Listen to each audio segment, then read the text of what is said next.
దీంట్లో చేసేటువంటి అవినీతిని ముందుగా కొనుగోలు చేసి అక్కడ డిపాజిట్ చేస్తారు వాళ్ళకి. వీళ్ళు తర్వాత అవినీతి చేసి దీంట్లో వేల కోట్ల రూపాయలు నాసిరకంగా చేయటమా లేకపోతే ఏదన్నా కానీ మొత్తానికి అధికంగా ఆదాయాన్ని పొందటం, ఇది వాళ్ళు చేసేటువంటి ప్రక్రియ. ఎవరు? వీళ్ళు. ఇలా అంత దేశవ్యాప్తంగా ఈ ఎలక్ట్రోల్ బాండ్స్ పాప పరిహారపు పత్రాలను ఆ రకంగా తీసుకొచ్చి ఈ రకంగా ఇచ్చేశారు. అసలు బీఆర్ఎస్ పార్టీకి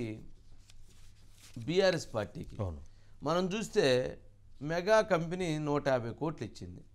కాళేశ్వరం ప్రాజెక్టు చేశారు కాబట్టి మెగా కంపెనీ 150 కోట్ల రూపాయలు ఇచ్చింది. అదే బీఆర్ఎస్ పార్టీకి కనుక 150 కోట్ల రూపాయలు మెగా ఇచ్చే పని లేకపోతే ఎక్కడైతే కాళేశ్వరం ప్రాజెక్టులో ఇప్పుడు అవి కుంగుండేవి కాదేమో, ఎందుకంటే క్వాలిటీగా చేయాల్సి వచ్చేది, లేక డిజైన్స్ని క్వాలిటీగా ఇచ్చేయాల్సి వచ్చేది. అంటే ఒక పాత్ర మా కన్స్ట్రక్షన్ తోటి మాకేం పాత్ర అంటారు.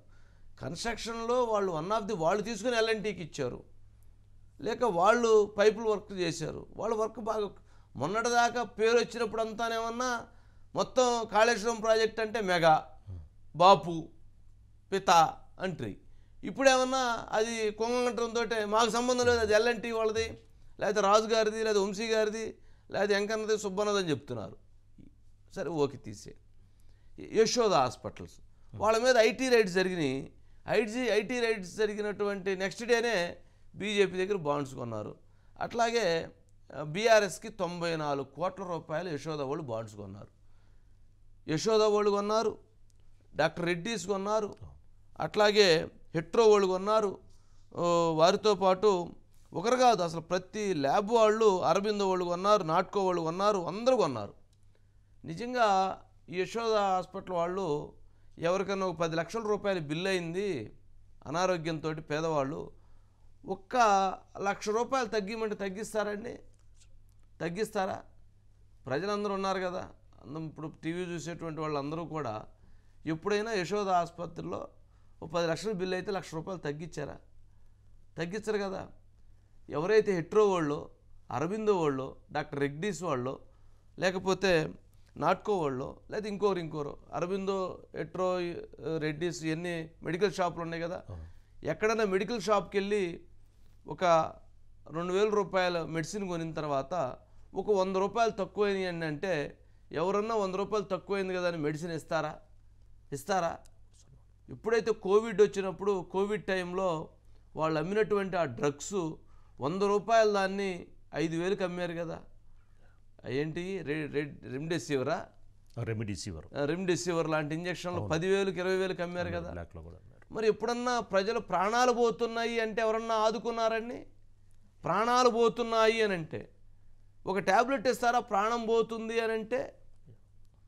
మరి బీఆర్ఎస్ పార్టీకి 20 కోట్లు, 30 కోట్లు, 25 కోట్లు, యశోద వాళ్ళు 94 కోట్లు.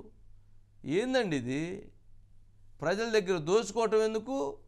కడుపు నిండినటువంటి పార్టీలకు డబ్బులు ఇవ్వటం ఎందుకు? ఏం అవసరం?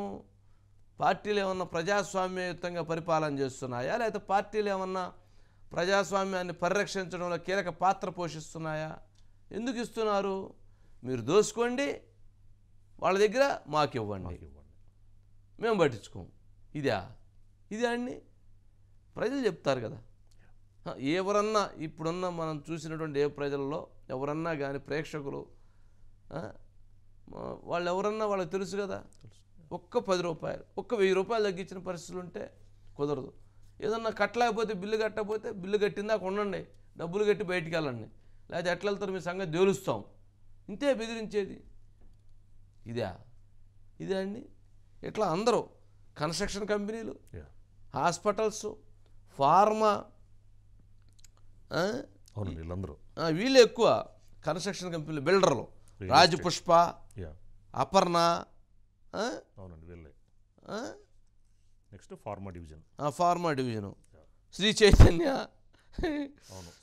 కూడా ఇచ్చారు. ఇట్లా వీళ్ళందరూ ఉన్నారు. ఎవరో ఉన్నట్టున్నారు. ఇదే గార్మెంట్స్ వాళ్ళు కూడా ఇచ్చారు. అంటే ప్రజల సొమ్ముని ఎవరైతే బలవంతంగా దోచుకుంటున్నారో వారు ఈ పార్టీలకి బాండ్స్ కొనుగోలు చేస్తున్నారంటే ఇక్కడ పాపం చేస్తున్నారు కాబట్టి ప్రజల దగ్గర ఈ పాపపు పరిహార పత్రాలని ఈ పాపాన్ని ఈ ఎలక్ట్రల్ బాండ్స్ కొనుక్కోవటం ద్వారా వాటిని చేసుకుంటున్నారు. ఆ పాపాన్ని గడివేసుకుంటున్నాం అనుకున్నారు. పాపం పెరిగింది అనుకోవట్లా.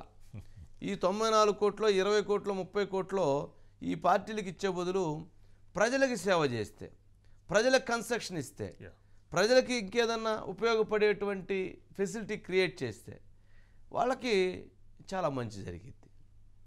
ఎందుకంటే ఈ జన్మలో చేసినటువంటి పాపాలు వచ్చే జన్మలో అనుభవిస్తారు అని అంటున్నారు. కాదు, ఈ జన్మలో చేసినటువంటి పాపాలు కొద్ది నెలల్లో అనుభవించేటువంటి పరిస్థితి దగ్గర నుంచి కొద్ది రోజుల్లో అనుభవించేటువంటి పరిస్థితికి కాలం అలా తీసుకొచ్చింది. ఇప్పుడు అది రోజుల్లో కాదు గంటల్లోకి వస్తే బాగుండని నేను కోరుకుంటున్నా. అప్పుడన్నా ఇట్లాంటి వాళ్ళు కొంత మంచి పాపభీతితో ఉండాలండి. ఇంత ఉండి ఏం చేసుకుంటారు? వెళ్తా వేసుకొని వెళ్తారా? ఏంటో ఇవన్నీ సరే, ఇవన్నీ మనం పాపం వాళ్ళు ఏదో ఫీల్ అవుతారు. వాళ్ళెవరిని ఏమంటలేదు, నన్ను నేను అనుకుంటున్నా అంటే మా రాజుగారిని అనుకుంటున్నాను తప్పి మిమ్మల్ని ఎవరిని ఏమంటలేదు. మీరందరూ గొప్పోళ్ళే, మీరందరూ మంచోళ్ళు, మీరు అసలు సమాజానికి మీరే ఉండాలి. ఆ పాప పరిహార పత్రాలు లేకపోతే ఆ ఎలక్ట్రల్ బాండ్స్ అవన్నీ కొనుక్కుంటారో అమ్ముకుంటారో అనేటువంటిది అది మీ ఇష్టం. ప్రజలను మాత్రం అన్యాయం చేయొద్దని కోరుకుందాం.